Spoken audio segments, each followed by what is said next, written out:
G'day, this is Chris Savage from Our Real Ministries in Australia, welcoming you to this session of the Book of Revelation. Tonight we're looking at chapters 20 verse 7 to chapter 21 verse 8. I pray that this will be a blessing to you and that you will grow in the grace and knowledge of our Saviour Jesus. Thank you. Tonight we're looking at chapter 20 verse 7 to 21 verse 8. Last session, campaign of Armageddon, we saw the second coming of Messiah, and what was the result of that? There's going to be the great supper of God, and that's the birds of the air will be devouring the flesh of the slain armies of the Antichrist. Jehovah has indignation against all the nations.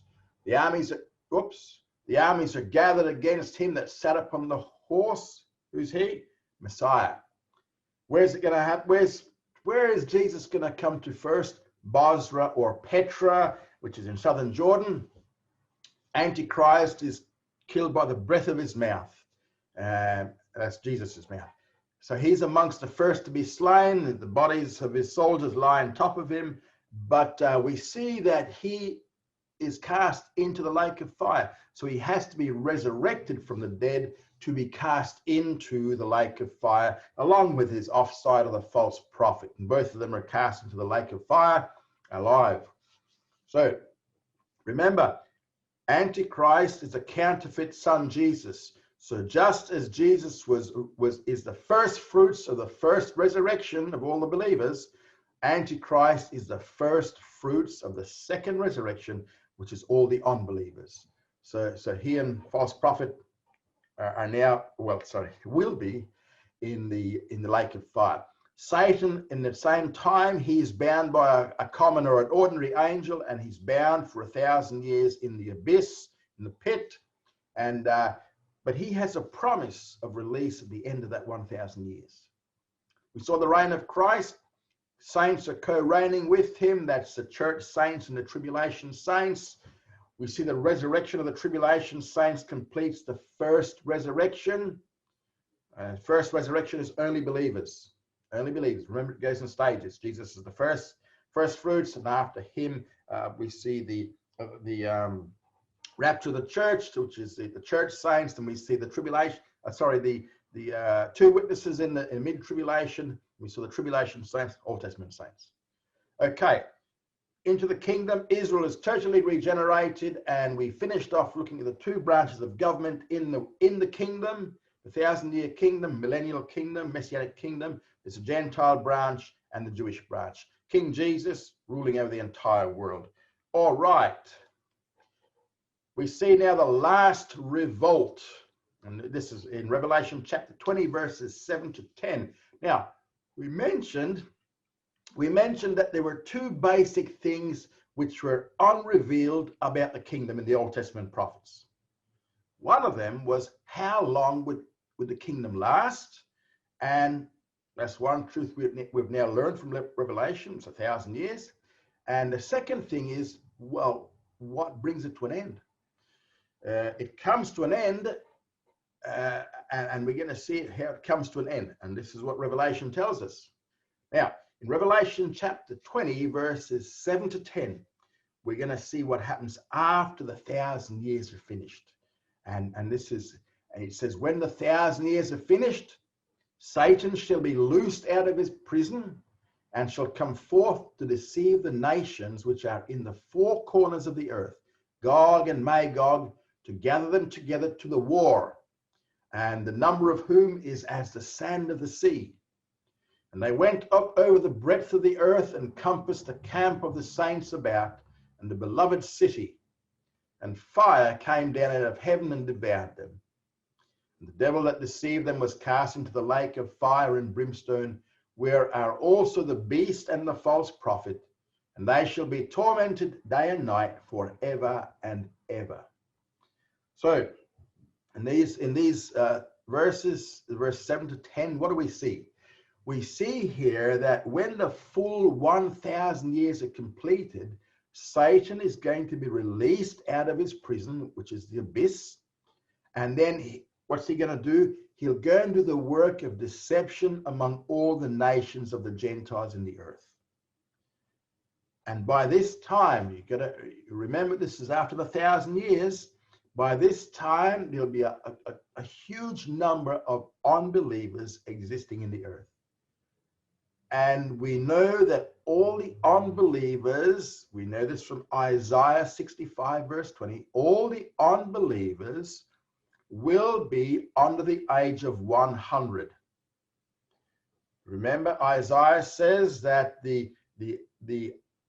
a person has up until the age of 100 to decide whether they're going to place their faith in Messiah. Messiah is physically present. And those who will not place their trust in Messiah will be killed at 100 years old. So Satan will come and he'll have an army. He'll have a youth army, if you like. They'll all be 100 or under 100 years old. And what's going to happen is, it says, he gathers this army and this revolt, a youth movement. You know, what we see here is they're going to come against Jesus in Jerusalem.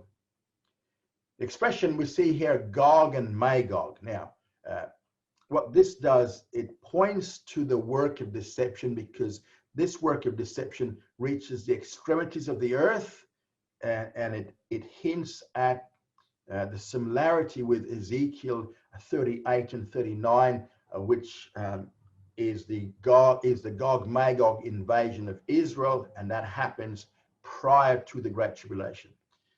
All the similarities here is that this is going to be another invasion of Israel. That's what it is. And back in Ezekiel, Gog is a leader of Magog, and you know, we have the five allied nations with it. All right. This work of deception by Satan will be massive, and there's going to be a worldwide revolt, and it will begin to form against Messiah.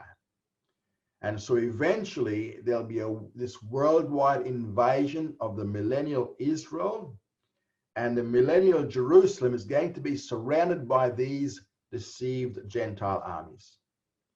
But once these armies arrive at the mountain of Jehovah's house, the invading forces will be quickly dispensed with by fire out of heaven. And it's going to destroy them massively and suddenly. That's verse 9. And at this point, Satan, the leader of this revolt, will now be placed into his sixth and final dwelling place, final abode. And that is the lake of fire in verse 10.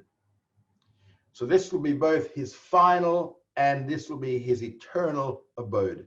And it's the lake of fire is a place of torment for all eternity.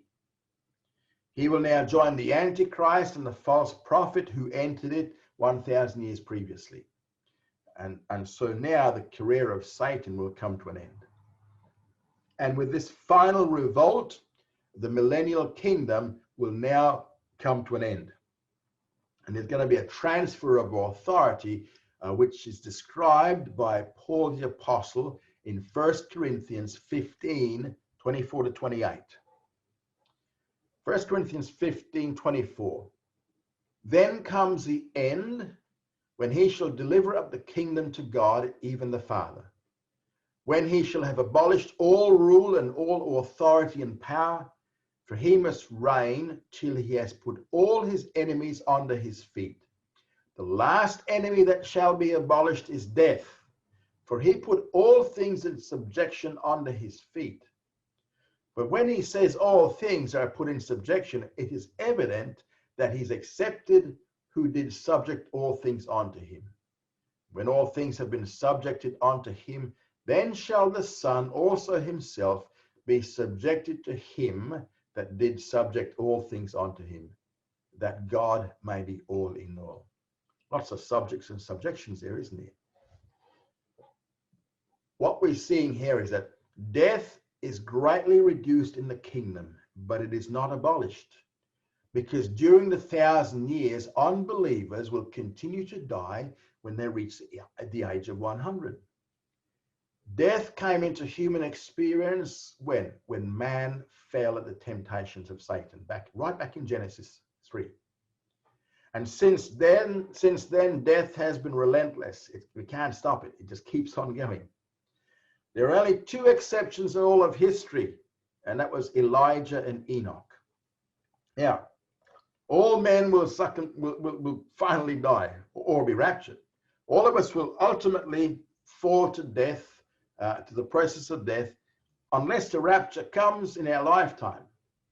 It's something, it just keeps on coming. You can't stop it. It's never fully satisfied. It's constantly trying to take in more and more. Now, ultimately, the power and the authority of the kingdom must be turned over to God the Father. But this can only occur after every enemy of man is abolished and there's no longer any challenge to God's rule or authority and power. And this we see in verse 24 of 1 Corinthians 15. And for this very reason, the Messiah must rule, Messiah Jesus Christ must rule until every single enemy of man has been placed under subjection. That's in verse 25. And the last of the enemies of man is not Satan, but it is death itself. Death will still exist in the kingdom. It is only after Satan's final revolt and his confinement in the lake of fire that death can be abolished. It's only when the originator of death for man is forever confined in his final resting place that death can be abolished. And at this point, it will be. And with this, the millennial kingdom will come to an end. All things will now have been placed in total subjection to the Messiah, and that totality of subjection will now be subjugated to God the Father in order that God may be all in all. The Great White Throne Judgement we see in verses 11 to 15 of chapter 20. Now, let's go back into Revelation. We come to the final judgment now at the end of the end days, and that is what's known as the Great White Throne Judgment. Verse 11 of chapter 20. And I saw a great white throne, and him that sat upon it, from whose face the earth and heaven fled away. And there was found no place for them. And I saw the dead, the great and the small, standing before the throne, and books were opened. And another book was opened, which is the book of life. And the dead were judged out of the things which were written in the books, according to their works. And the sea gave up the dead that were in it, and death and Hades gave up the dead that were in them. And they were judged every man according to their works. Death and Hades were cast into the lake of fire. This is the second death, even the lake of fire. And if any man was not found written in the book of life, he was cast into the lake of fire. So, at the time of the passing away of the old order, and that's when the present heavens and earth are now going to be done away with, this is also the time when we come into the final judgment of the Great White Throne Judgment. And this will be in preparation for the establishment of the eternal order. Remember, the millennial or Messianic Kingdom only lasted 1,000 years. What happens after that? We move into the eternal order, eternity. So this prophecy here begins with the vision of one sitting on the great white throne. He's not named here, but in all probability, it is Jesus the Messiah, for it is to him that all judgment has been given, because he himself said it back in John chapter 5, verse 22. He says, for the Father judges no one, but has given all judgment to the Son. So it is more than likely Jesus sitting on this white throne. The old order will now pass away at the time of the great white throne. So the present heavens in existence since Genesis 1 will be done away with. The renovated earth, which was renovated for the millennium, which was again polluted all over again with man's last revolt, will now be done away with forever. And this is going to leave all things ready for the judgment itself in verse 12. The judgment will be a judgment of all unbelievers of all time. And the purpose of this judgment will not be to determine whether or not a person is saved, because that has already been settled long before. It's been settled one way or the other at death. If you didn't believe at death, well, that's what you end up doing. You're not a believer. If a person dies saved, it's determined forever that he's saved. If a person dies unsaved, it determines forever that he's unsaved. No second chances. So the purpose of the Great White Throne Judgment will be to determine the degrees of punishment in the lake of fire. There's a principle in Scripture that does teach degrees of punishment, which is based upon degrees of sinfulness and upon greater or lesser light or knowledge, and then how one responds to that light or knowledge. So, the world around us, we can see creation. That's God's witness. And those who respond to creation, the light of creation, responds to that and say, well, there must be a God here. Well, then God responds to that by bringing more light to them, and that will be the light of salvation. So these degrees of punishment here is dependent upon how one has responded to the amount of light that they have had. And in Matthew chapter 11, verses 20 to 24, Jesus spoke of things being more tolerable for some than for others in the day of judgment. And this is Jesus, this is Matthew writing here. He says, then began he, Jesus, to upbraid the cities wherein most of his mighty works were done, because they repented not.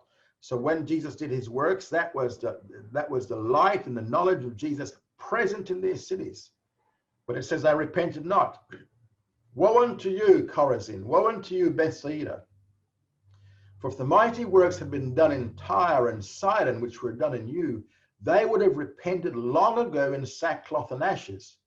But I say unto you, it shall be more tolerable for Tyre and Sidon in the day of judgment than for you. And you, Capernaum, shall you be exalted unto heaven? You shall go down unto Hades. For if the mighty works had been done in Sodom, which were done in you, it would have remained until this day. But I say unto you that it shall be more tolerable for you, for the land of Sodom in the day of judgment, than for you. So we see there that there are degrees of punishment. We also see in Luke 12, 47 to 48, where Jesus spoke of many and lesser or fewer stripes. In 47, and the servant who knew his Lord's will and made not ready, nor did according to his will, shall be beaten with many stripes. But he that knew not and did things worthy of stripes shall be beaten with few stripes. And to whomsoever much is given, of him shall much be required. And to whom they commit much, of him will they ask the more. Also in John 19:11, Jesus spoke of greater and lesser sins. Jesus answered him, you would have no power against me except it were given you from above. Therefore, he's talking to Pilate here, therefore he that delivered me unto you has greater sin. So one's appearance at this particular judgment, the Great White Throne Judgment, will be a direct result of failing to believe in Jesus as Savior. For every unbeliever, he has a volume recording his deeds, and it will be shown that without even hearing the gospel, he had enough light to respond to. And with his response, God would have given him more light. And the books themselves will show that he is quite deserving of the punishment that he is to receive. However, the degree of punishment will be on the basis of one's works. And in determining the degrees of punishment, it says that books are opened. And these books are mentioned in addition to the book of life. Now, what's mentioned here is the books and another book, which is the book of life. And elsewhere, we're going to see the mention of the Lamb's book of life. And these two books, the book of life and the Lamb's book of life, are often confused as being one and the same. And because they've been confused as being one and the same, we can find certain contradictory statements, but the book of life, the Lamb's book of life, these two are distinct books. We're going to look at the book of life. So what we have here is we have several books here. We have the book of life, other books, and the Lamb's book of life. The book of life, what we see here, the book of life contains the name of every person who was ever born. So everyone who was ever born, his name is in the book of life. Every person is listed there. In Psalm 139, verse 16, it says, "Your eyes did see my unformed substance, and in your book they were all written, even the days that were ordained for me, when as yet there was none of them." The unsaved, if a person dies unsaved, he then has his name blotted out of the book of life. And we see this in Psalm 69, verse 28. "Let them be blotted out of the book of life and not be written with the righteous." So the saved have their names retained in the book of life according to Revelation chapter 3, verse 5. Revelation 3:5 says this, "He that overcomes shall thus be arrayed in white garments, and I will in no wise blot his name out of the book of life. And I will confess his name before my Father and before his angels." So it is this book of life that will be used at the Great White Throne Judgement. If the person being judged, if his name does not appear in the book of life, it shows that his name has been blotted out of the book of life, meaning he is unsaved, and once that has been shown to be true, then he will be judged from the other books to determine degrees of punishment. It's at this point now that the other books mentioned in verse 12 are used. And these other books contain accounts of one's deeds and one's responses. It is on the basis of what is written in these books that the degrees of punishment will be determined. As for the Lamb's book of life, this contains the name of every individual who was born again, and only those who are born again. Their names were written into this book before the earth was ever created, according to Revelation 13:8. "And all that dwell on the earth shall worship him, everyone whose name has not been written from the foundation of the world in the book of life of the Lamb that has been slain." Again, it's mentioned in Revelation 17, verse 8. "They that dwell on the earth shall wonder, they whose name has not been written in the book of life from the foundation of the world." That's the Lamb's book of life. "When they behold the beast, how that he was and is not and shall come." So in Psalm 69, verse 28, it's known as the book of the righteous. "Let them be blotted out of the book of life, and not be written with the righteous." So the book of life and the righteous book, two different books. The Lamb's book of life here is the book of the righteous. Now, based on God's election and foreknowledge, this book contains the names of only those who are born again. And because salvation is eternally sure, it is impossible to be blotted out of this particular book. And this book is again mentioned, we'll see later, in Revelation 21:27. In Malachi 3:16, we read of the book of remembrance. And since this book of remembrance gives the names of them that feared Jehovah and them that thought upon his name, therefore, it's the same book as the Lamb's book of life. Now, back to Revelation, verse 13. In verse 13, he speaks now of the second resurrection. First resurrection was composed of only believers. Remember, it happened in stages. It says, verse 13, "And the sea gave up the dead that were in it, and death and Hades gave up the dead that were in them, and they were judged every man according to their works." So the second resurrection is composed of only unbelievers. The two resurrections will be separated by a period of 1,000 years. And just as the first Resurrection is in stages. Jesus, the first fruits, church saints, Old Testament saints, tribulation saints. So the second resurrection will also be in stages. First fruits of the second resurrection will be the Antichrist. And his death and resurrection we've already looked at that. 1,000 years after his death and resurrection and him being into the lake of fire, then we have the resurrection of all the other unbelievers from all time. The dead bodies of all unbelievers will be resurrected in order to be reunited with all the souls relinquished in hell. And then they'll be judged at the Great White Throne Judgement on the basis of their works. In verse 14, notice two things here. We see, and death and Hades were cast into the lake of fire. The word death refers to the physical part of man, the material part of man, and Hades refers to the immaterial part of man.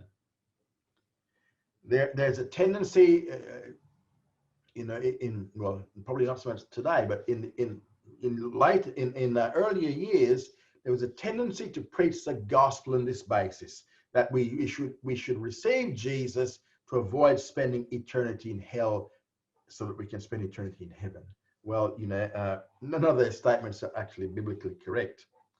No one will spend eternity in heaven, nor will anyone spend eternity in hell.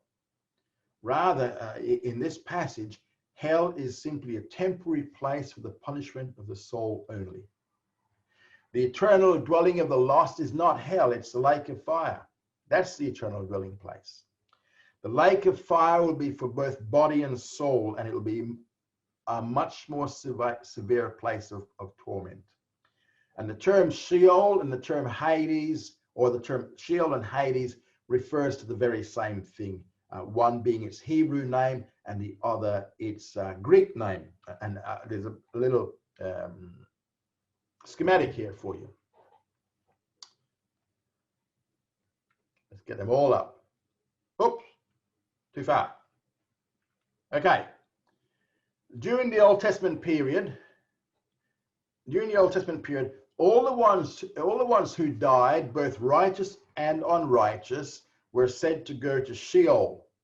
And the righteous ones went to Sheol, and the unrighteous ones went to Sheol. Sheol is the Hebrew for this place.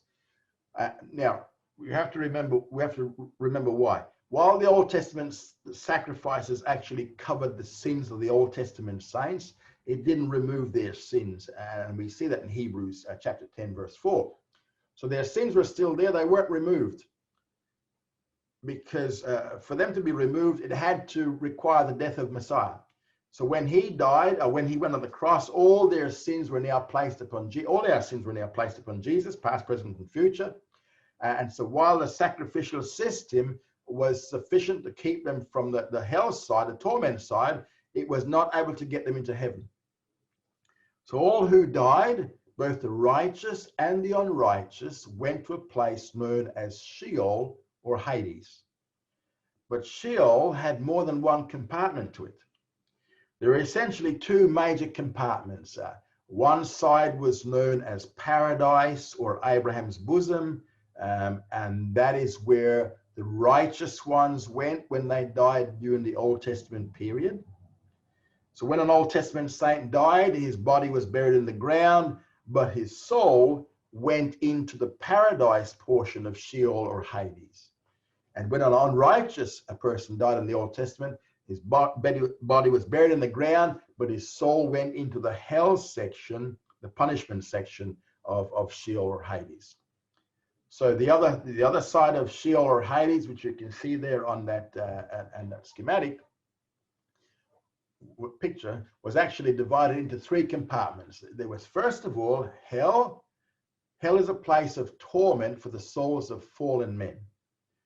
There was, secondly, a place called Tartarus, and that was a place of confinement for those angels that sinned in Genesis 6. And what was their sin? They intermarried with human women.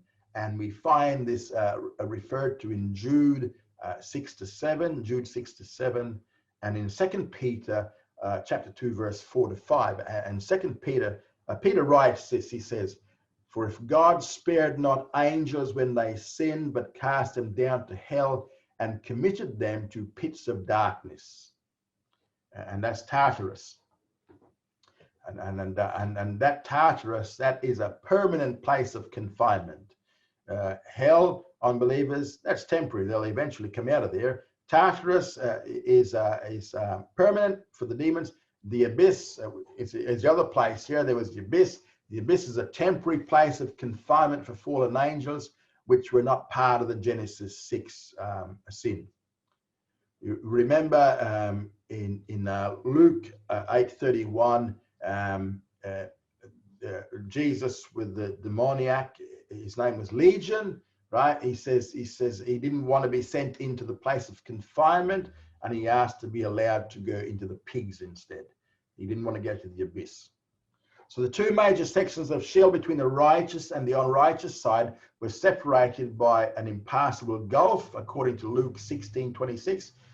In Luke, it says, "Between us and you, there's a great gulf fixed, that they would pass, that would pass from hence to you may not be able, and that none may cross over from thence to us." And then we have for in paradise, we see also that in Luke 23:43. It's called Abraham's bosom in Luke 16:22. The hell side is mentioned in Luke 16:23. But the righteous side and the unrighteous side of Sheol were separated by this impassable gulf.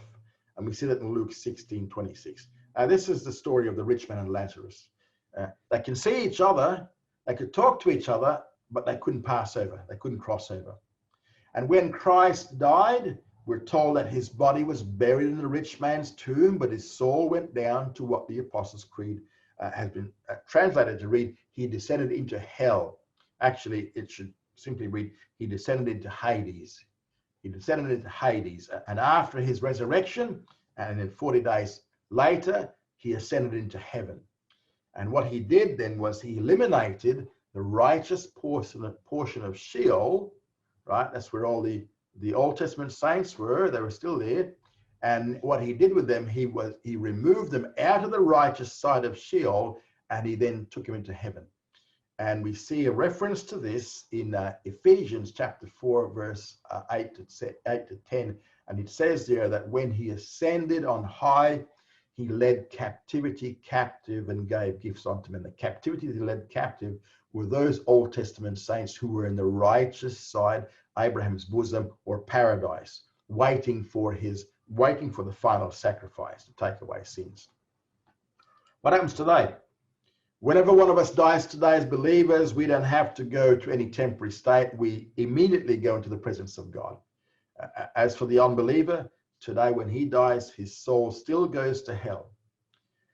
But in the Great White Throne Judgement, the souls of those in hell will be taken out.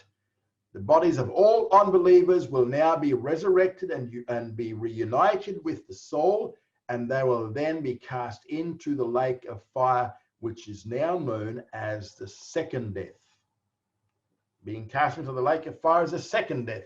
The second resurrection is followed by the second death. So their souls and their bodies are resurrected, joined together, and now they're judged, cast into the lake of fire. And that's the second death. The lake of fire will also be the eternal resting place. Well, wouldn't say resting place. It'll be the eternal abode of the lost, which will be a punishment for the soul and the body, and not for the soul only, what we see in hell. It's not a resting place because it'll be a place of torment, eternal torment. Now, when we started this study right back weeks ago, remember we said that chapters 21 and 22 is the only material that is totally new to the revelation of the Old Testament. The Old Testament prophets never saw beyond the Messianic Kingdom. All the Old Testament prophets saw was the Messianic Kingdom with King Messiah reigning from Jerusalem. They didn't know how long it was, didn't know anything about it continuing after that. They just thought that that was it. And the high point of the Old Testament prophecy was actually the Messianic Kingdom. But the high point of the New Testament prophecy is the eternal order. And what we're going to see here in chapter 21 and 22, this is all new material unrevealed to the prophets of the Old Testament. This is all brand new stuff. Now, we're going to see the passing away of the old order and the creation of the new order in Revelation chapter 21, verses 1 to 8. And the new order is found in the first two verses. And I saw a new heaven and a new earth. For the first heaven and the first earth are passed away, and the sea is no more. And I saw the holy city, New Jerusalem, coming down out of heaven from God, made ready as a bride adorned for her husband. So this new creation is described as a new heaven and a new earth. That means it's a totally new heaven and a totally new earth. It is not the present heaven and earth renovated. Why? Because it says here, for the first heaven and the first earth had passed away, gone. And we have an amazingly small amount of information is given about the new heaven and the new earth. When the new heaven and the new earth are created, one of the features of the new earth is the fact that there are no oceans, which means there's no fishing, there's no sailing, no water skiing, no oceans. And this is a very significant element that's missing on the new earth. That's the sea. It's not there. The present earth, remember now, the present earth was originally comprised of a mineral garden completely covered with precious stones and gems. And that served as Satan's second abode. And we see that in Ezekiel 28, verses 11 to 16. Ezekiel 28, 11 to 16. But when Satan fell, not only was Satan judged, but also the earth, which was under Satan's authority. And that judgment included the covering of the earth with the oceans. And we see this in Genesis chapter 1, verse 2. So oceans are part of the curse of God. And this curse was partially lifted in the creation of the earth when dry land appeared. But since in the eternal order, all the effects of the curse are going to be forever removed, there will be no seas or oceans in the eternal order when the new earth is created. In verse 2, the new Jerusalem, that's not created. What's going to happen? The new Jerusalem comes down out of heaven. You see, the new Jerusalem already exists in the third heaven. And when the new earth is created, the new Jerusalem in heaven will be brought down to the new earth, and it then will be adorned with the beauty of a bride prepared for the marriage ceremony.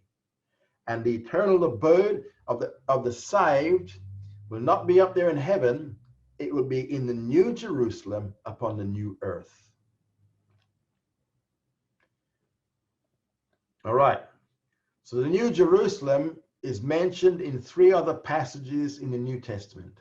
And we see them in Galatians chapter 4, verse 26. But the Jerusalem that is above is free, which is our mother. So this is a city that is considered being free. While the Jerusalem on earth was continually, and has been continually under bondage, it's been dominated by various forces, the new Jerusalem in heaven has been eternally free and will always remain so. Now, this was the city that Abraham, you remember Abraham, he was speaking about this in Hebrews 11, verses 9 to 10. By faith, he became a sojourner in the land of promise, as in a land not his own, dwelling in tents with Isaac and Jacob, the heirs with him of the same promise. For he looked for the city which has the foundations, whose builder and maker is God. So he was looking for the new Jerusalem. And in Hebrews chapter 12, verse 22 to 24, it's described as the eternal abode of all the redeemed. But you are come unto Mount Zion, and unto the city of the living God, the heavenly Jerusalem, and to innumerable hosts of angels, to the general assembly and church of the firstborn who are enrolled in heaven, and to God the judge of all, and to the spirits of just men made perfect, and to Jesus the mediator of a new covenant, and to the blood of sprinkling that speaks better than that of Abel. So this city will serve as the eternal abode of several groups. First of all, it's going to be inhabited by the entire triune God, the entire angelic host, the church saints, and it says the spirits of just men made perfect. Who are they? They're the Old Testament saints. They were just in their day because they were justified by their faith, but they were made perfect at the death of the Messiah. Not mentioned, but obviously will be the tribulation saints and the millennial saints. So this is going to be the city which will serve as the home for all the redeemed people of all time. In verses 3 to 8, we have some declarations made here by the one on the throne about where God's habitation will be. And I heard this is verse 3 of chapter 21. And I heard a great voice out of the throne saying, Behold, the tabernacle of God is with men, and he shall dwell with them, and they shall be his peoples, and God himself shall be with them and be their God. So see, in the eternal order, God will not be separated from man in the sense that God is in heaven and man is on this new earth. But God's habitation will also be in this new Jerusalem upon the earth, and God's habitation, God will dwell with men forever. And this is simply reaffirming what Hebrews 12, 22 to 24 says, that the new Jerusalem will be the eternal abode of God, angels, and redeemed humanity. And the word translated dwell here is the Greek word skenai, which comes from the Hebrew word Shekinah. And it's a reference to the Shekinah glory abiding with men.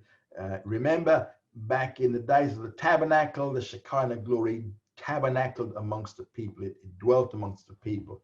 So God's Shekinah glory, which is the visible manifestation of God's presence, will now dwell or tabernacle eternally with men.